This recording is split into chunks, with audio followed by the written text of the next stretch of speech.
우선 동영상 한 편을 보시고 강의를 시작하겠습니다.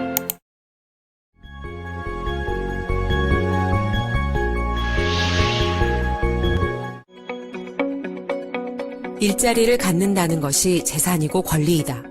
하지만 노동자는 법으로 보호받아야 한다. 프랑스 초등학교 시민교육 교과서에 나오는 말입니다.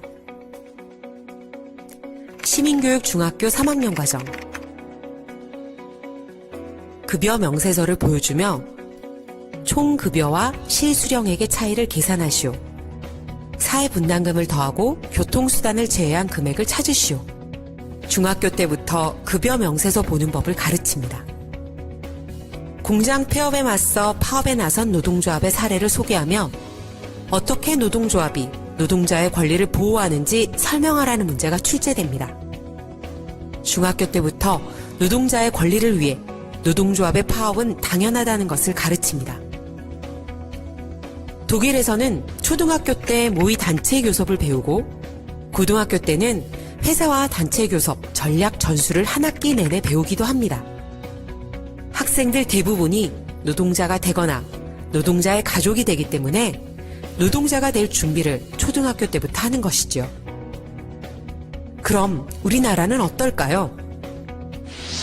한겨레 신문에서 일반고 사회과 교과서 17종 전체를 분석한 결과 4,612쪽, 노동 관련 내용은 83쪽, 고작 2%뿐이었습니다.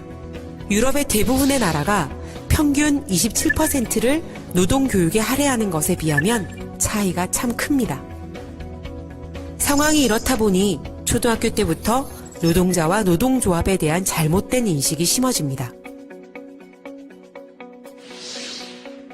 강력 범죄자들이 나와 있는 수배 전단지. 강력 범죄자의 인상착의를 항상 노동자풍이라고 묘사합니다.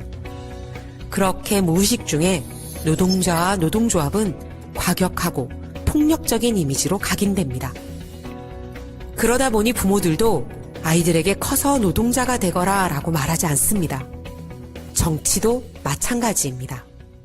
불법 파업에 공권력이 투입되면 쇠파이프로 두드려 패지 않습니까?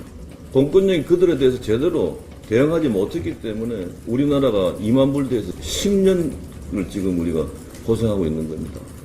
If I were looking for a good job that lets me build some security for my family, I'd join a union. If I wanted somebody who had my back, I'd join a union. 노동조합은 항상 과격하며 경제를 망치는 필요 없는 조직일까요? 아니면 착취를 막고 노동자를 보호하기 위해 꼭 필요한 조직일까요? 여러분은 김무성과 오바마의 말 중 어떤 말에 동의하시나요?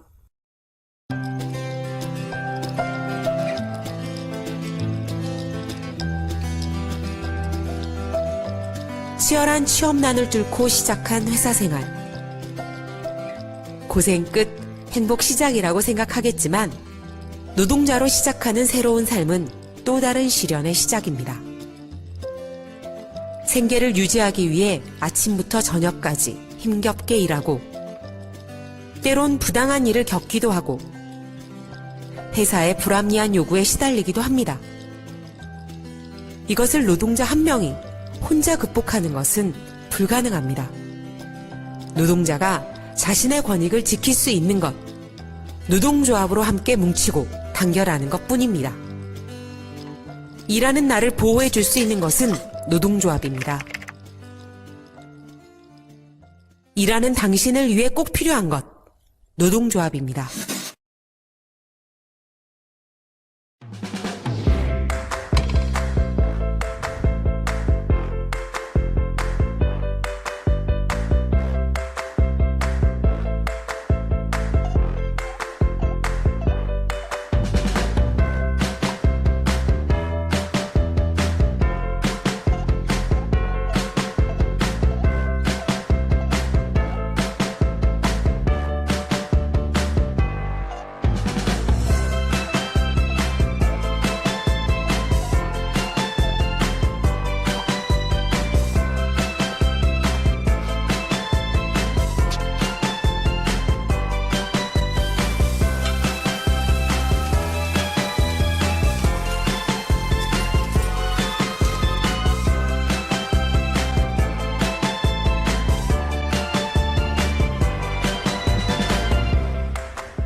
영상을 보면서 어떤 생각을 하셨나요?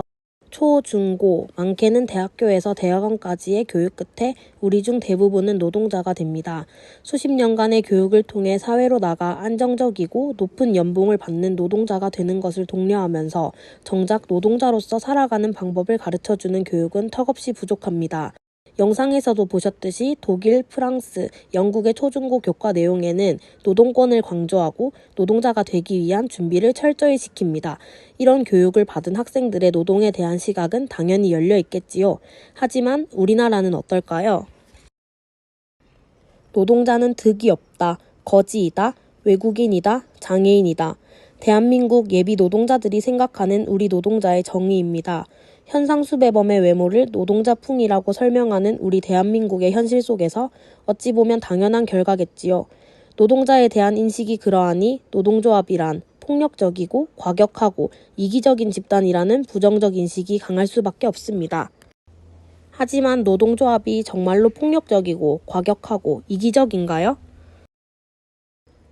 세계인권선언문 제23조 4항에는 사람은 누구나 자신의 이익을 보호하기 위해 노동조합을 조직하고 이에 가입할 권리를 가진다 라고 명시하고 있습니다. 이는 노동자가 노동한 만큼, 즉 흘린 땀만큼의 이익을 보호하기 위해 노동조합에 가입할 권리는 천부인권이라는 의미입니다. 이 사진은 캐나다의 경찰 노조와 호주의 소방수 노조 모습입니다. 이 사람은 프리즌 브레이크라는 유명 미국 드라마에 출연한 배우 웬트워스 윌러입니다. 2008년 1월 13일 열릴 예정이던 미국의 골든글로브 시상식이 미국 작가노조의 파업으로 취소되었을 때 웬트워스 밀러가 한 말입니다. 경찰, 소방수의 노조 활동, 작가 파업으로 인한 배우들의 시상식 참여 거부를 보았을 때 어떤가요? 초등학교 때부터 성인이 되기까지 노동권에 대한 교육을 받아온 사람들의 노동조합에 대한 이해도 및 인식과 우리나라는 많이 다르다는 것을 알 수 있겠지요. 그렇다면 대한민국의 현실은 어떨까요? 영상 하나 보고 이야기를 계속하도록 하겠습니다. 오전 10시 30분 3초, 쌓여있던 배터리 사이에서 처음 연기가 피어올랐습니다. 배터리가 연쇄 폭발하면서 순식간에 연기는 뒤덮였습니다. 마지막으로 직원이 주출입구를 통해 대피한 건 10시 30분 40초였습니다.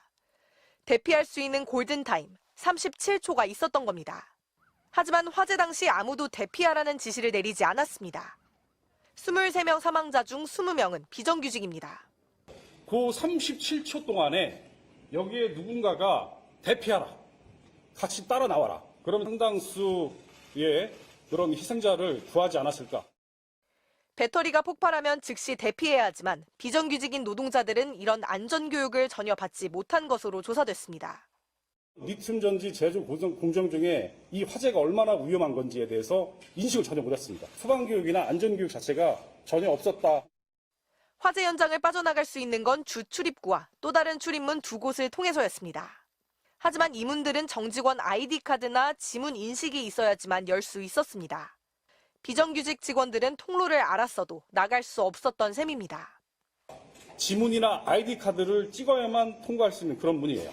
세 분 중에 한 분이 정규 직원으로서 아이디카드가 있어서 결국 23명의 희생자는 출입문을 불과 20여 미터를 남겨둔 채 모두 목숨을 잃었습니다. 결국은 이 정규직이 아니기 때문에 이주 노동자이기 때문에 죽음을 맞이할 수밖에 없었던 그런 처참한 현실들 있잖아요. 그 얘기를 들으니까 갑자기 막 화가 치밀더라고요. 고용노동부는 박승관 아리셀 대표에 대해 중대재해처벌법 위반 혐의를 적용했고 박 대표를 포함한 아리셀 사건 관계자 4명에 대해 구속영장이 청구됐습니다. MBC 뉴스 이혜선입니다. 군대에서 사용하는 무전기입니다. 아리셀은 군에 이 무전기에 사용하는 1차 리튬 전지를 공급해왔습니다. 이번 화재 때 폭발을 일으킨 배터리입니다. 아리셀은 지난 1월 방위사업청과 이 전지를 34억 원어치 납품하는 계약을 맺었습니다. 2월과 4월, 6월, 8월 4차례에 걸쳐 납품해야 하는데 4월 납품 전지에서 품질 미달 판정을 받았습니다. 4월분 물량을 다시 만들어야 하는 데다 약속한 6월분 물량 납기일까지 다가오자 아리셀은 생산 목표량을 갑자기 2배로 늘렸습니다. 이를 위해 숙련되지 않은 비정규직 노동자들을 생산 공정에 대거 투입했습니다. 하루에 5,000개 생산이라는 무리한 생산을 진행하기 시작했습니다. 일용직 직원들을 바로 잠시 설명만 해주고 위험한 이런 작업에 투입을 하는데요. 그러자 제품 불량률이 2%에서 6%대로 급격히 올라갔고 케이스가 찌그러지고 전지에 구멍이 나는 등 기존에 없었던 불량까지 발생했습니다. 하지만 아리셀은 문제 해결 없이 생산을 강행한 것으로 드러났습니다. 망치로 두드리거나 아니면 비숙련공이 작업을 통해서 이런 불량품이 대량 나왔는데도 불구하고 납비를 맞춘다는 이유로 이런 부분을 재용접하면서 양산화시켰다. 심지어 그동안 발열 현상을 보이는 전지는 분리해 별도로 보관해왔는데 이 전지들까지 납품 대상에 포함시켰습니다. 아리셀은 지난 2021년부터 군의 전지를 납품해왔는데 제품 검사를 통과하기 위해 시료를 조작했던 것도 드러났습니다. 국방기술품질원이 검사 대상으로 찍어 봉인해 놓은 전지들을 품질이 확인된 수검 대비 전지로 바꿔치기 한 겁니다. 아리셀이 지금까지 군에 납품한 전지는 10만 5천 개에 달합니다. 하지만 국방기술품질원은 지난 4월 이런 조작 사실을 파악하고도 별다른 조치를 취하지 않았습니다. 규정에 의거해서 저희도 어떤 조치를 취해서 이제 하나하나 이렇게 가는 과정이고요. 바로 4월 달에 조치 못한 이런 것들은 어떤 그런 상황이기 때문에. 방위사업청은 오늘 수사 결과가 발표되고 나서야 아리셀 제품 사용을 중단하겠다고 밝혔습니다. 방사청은 아리셀과의 계약 해지와 국방기술품질원에 대한 감찰을 검토하고 있는 것으로 전해졌습니다. MBC 뉴스 이재욱입니다. 노동자들의 안전이 최우선으로 고려되어야 했으나 비정규직 노동자들에게는 그 중요한 안전교육 자체도 진행되지 않았다고 합니다. 안전교육을 받지 못했으니 대피는커녕 비상구 위치조차도 모르고 있다가 부상 및 사망하게 된 참사입니다. 이 사건은 단순한 화재가 아닌 노동자의 안전과 권리에 대해 다시 한번 환기시키는 계기가 되었습니다. 우리 사회가 이 피해자들에게 노동자의 권리와 의무, 정당하지 못한 작업 지시에 항의하고 대처하는 방법을 가르쳤더라면 제대로 된 소방훈련 못 받아보고 생을 마감하는 일은 없었지 않을까요? 이게 한국 사회의 현실인 것입니다. 다음으로 노동조합이 사회에 미치는 영향에 대해 알아보도록 하겠습니다. 우리나라에서 노동조합 조직률이 제일 높았을 때가 언제였을까요? 1989년입니다. 어떤 해인 줄 아시나요? 87년 노동자 대투쟁이 시작된 때입니다. 이때 조직률은 19.8%였습니다. 지금 조직률은 당연히 내렸습니다.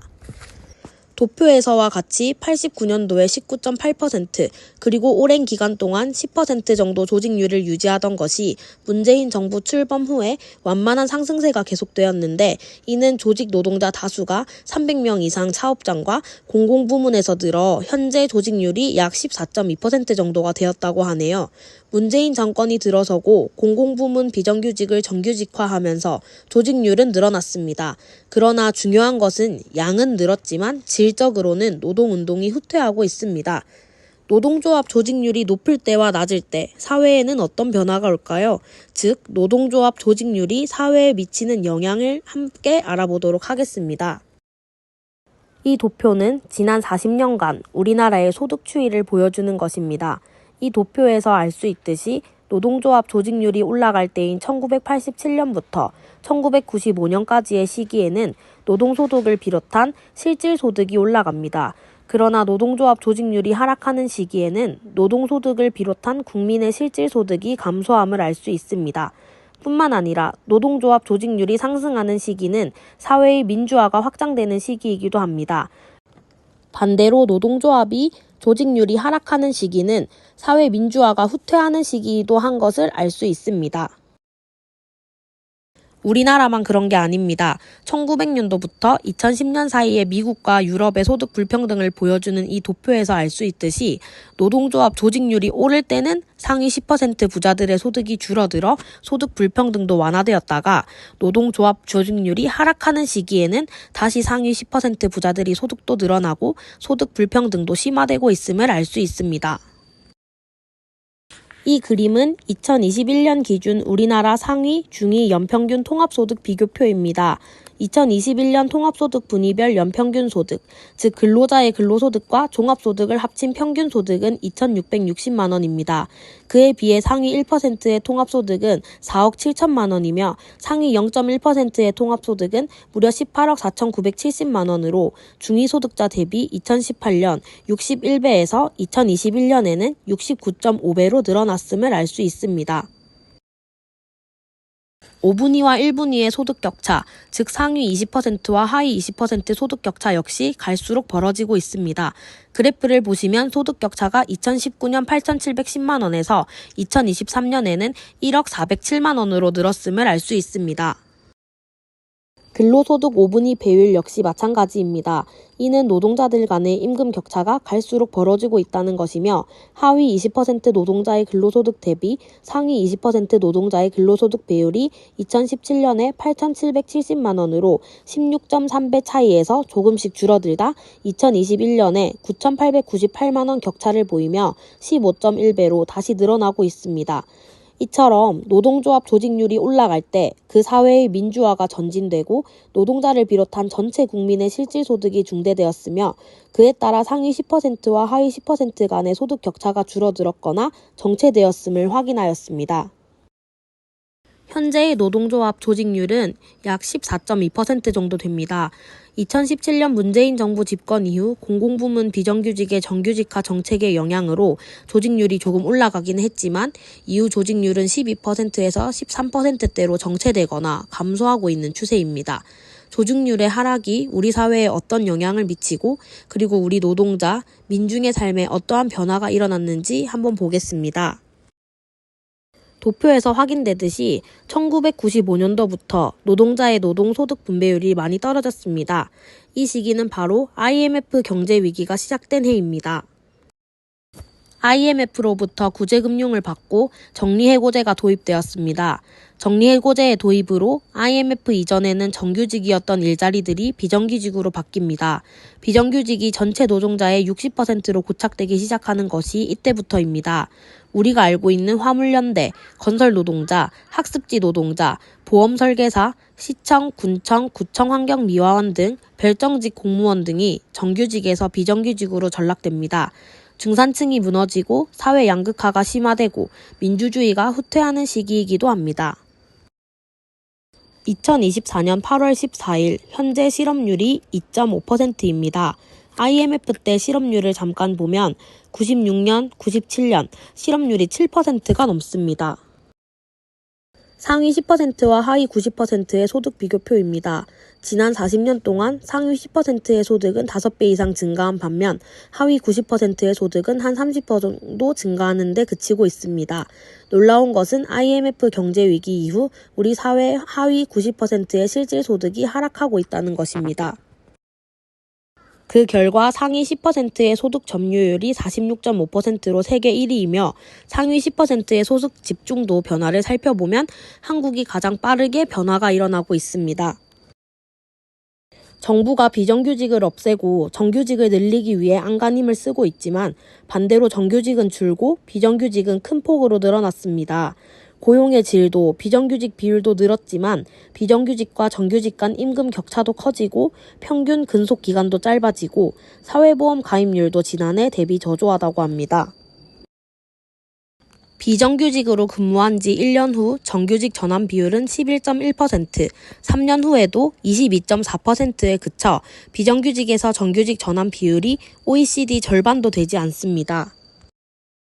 3년 근무 뒤 비정규직의 정규직 전환율을 봐도 OECD 국가 중 최하위이고 중소기업 비정규직 시간당 임금이 대기업 정규직의 44%라고 합니다.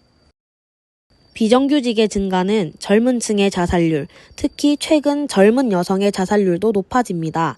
우리 사회가 2021년 기준 하루 38명, 2시간마다 3명이 목숨을 끊는 나라라는 것을 알고 있습니까?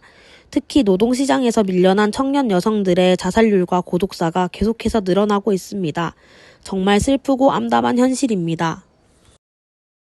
뿐만 아니라 더 놀라운 사실은 노동자의 빈곤은 우리 중소영세 자영업자의 빈곤으로 이어진다는 것입니다. 자영업자 60%의 수입이 한 달에 100만 원이 되지 않습니다. 어떤가요? 노동조합의 조직률 하락이 우리 사회에 미치는 영향이 어마어마하지 않나요? 노동조합의 조직률이 하락한다는 것은 국민의 대다수인 노동자의 사회 정치적 힘이 낮아지고 그 영향력이 추락한다는 것입니다.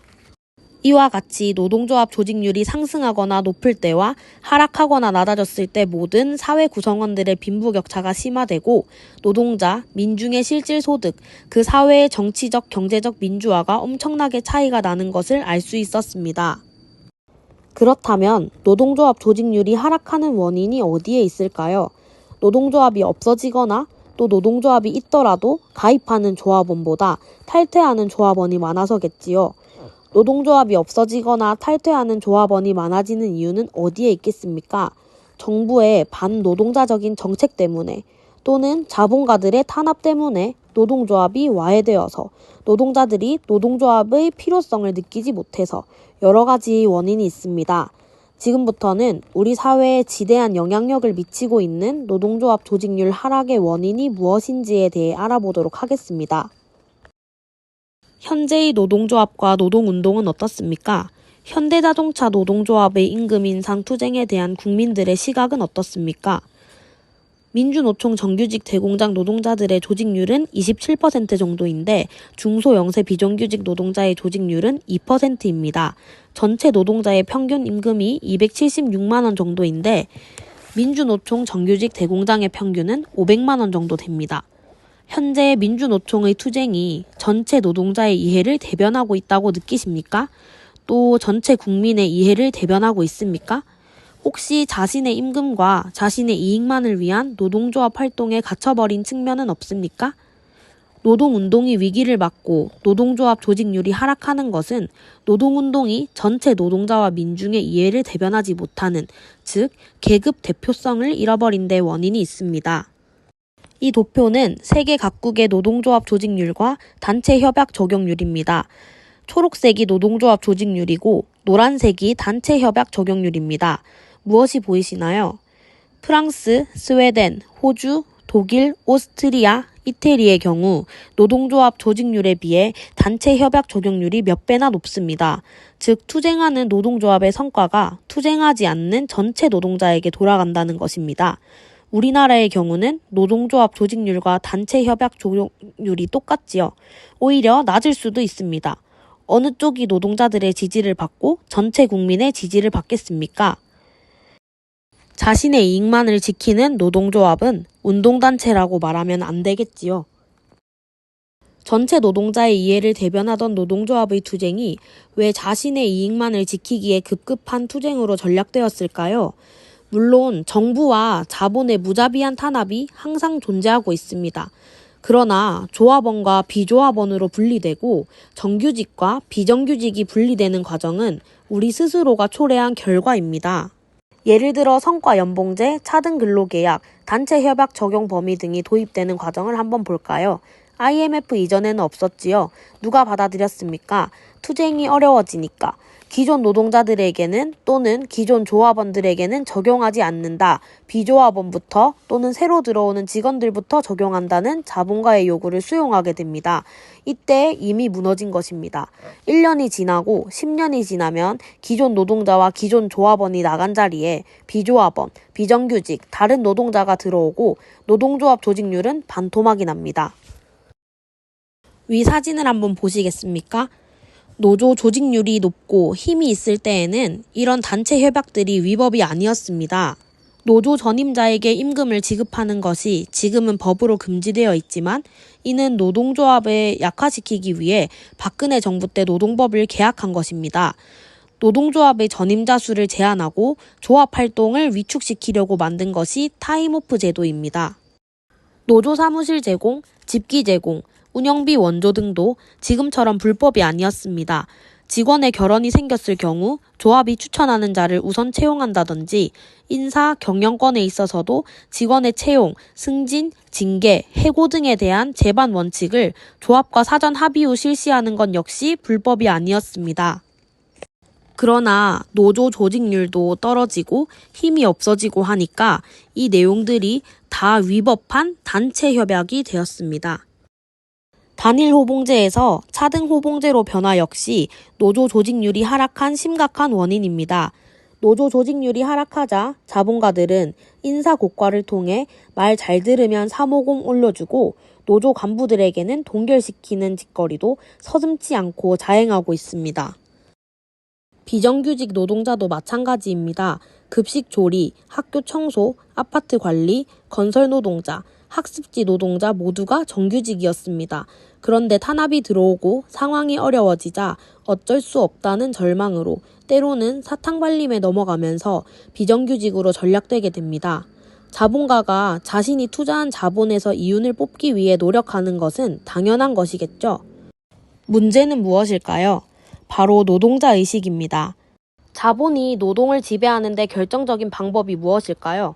공권력, 돈으로 매수하는 것, 그것보다 훨씬 중요한 것이 바로 노동자 스스로가 자본가에게 지배당하게끔 만드는 것입니다. 자본가의 사상, 자본가의 소비, 자본가의 문화에 스스로 빠지게 만드는 것입니다. 몸은 노동자이면서 머리는 자본가에게 만드는 것이지요. 현대자동차의 사내 비정규직은 불법 하도급이므로 현대자동차 정규직이라는 대법원 판결이 났음에도 현대자동차가 이를 이행하지 않고 있는 거 아시죠? 한마디로 자본가들은 법 위에 군림하고 있는 것이지요. 아버지는 현대자동차 정규직이고 아들은 비정규직인데 이 대법원 판결이 나자 회사에서 아들의 정규직화에 반대한다는 성명서를 발표하게 했다고 합니다. 비정규직이 정규직화되면 정규직의 고용 안정에 위협이 된다는 내용이죠. 기간제 교사의 정규직화에 반대하는 정교조의 입장은 정교조 정규직 조합원의 요구라서 그렇다고 합니다. 여러분은 이해하시겠습니까? 진보정당에서 이를 비판하고 있는데도 정교조의 입장은 변함이 없습니다. 공기업 비정규직의 정규직화에 반대한 민주노총의 공공노조 소속 노조들, 공무원 노조 등의 입장을 우리는 어떻게 보아야 되겠습니까? 전체를 보지 못하고 자신의 이익을 위해 자본의 이데올로기에 동조하고 결국 노노 분열과 갈등에 놀아나고 있는 것입니다. 이처럼 단결 투쟁보다는 계층 상승 욕구를 실현하기 위해 스펙 쌓기, 시험 준비, 토플, 토익에 빠져들게 만드는 현실의 모습이 그렇습니다. 더구나 노동자, 사유재산은 신성한 것이라는 것에 동의하고 그들 자신도 자본가와 똑같이 사유재산을 증식하기 위해 똑같은 짓거리를 하고 있는 것. 단 한 평의 토지라도 가진 사람은 자본가 정당을 지지하기도 합니다. 더 나아가 우리 스스로가 노동자 계급의 사상을 불온시하거나 불가능한 것으로 생각하고 있는 것이 더 큰 문제겠지요. 문제는 노동자의 철학을 가지는 것입니다. 혼자서 꾸는 꿈은 개꿈이지만 여럿이 같이 꾸는 꿈은 이루어집니다. 지금부터 노동자의 관점과 노동자의 생각을 가지고 세상을 보도록 합시다. 이상 강의 마치겠습니다.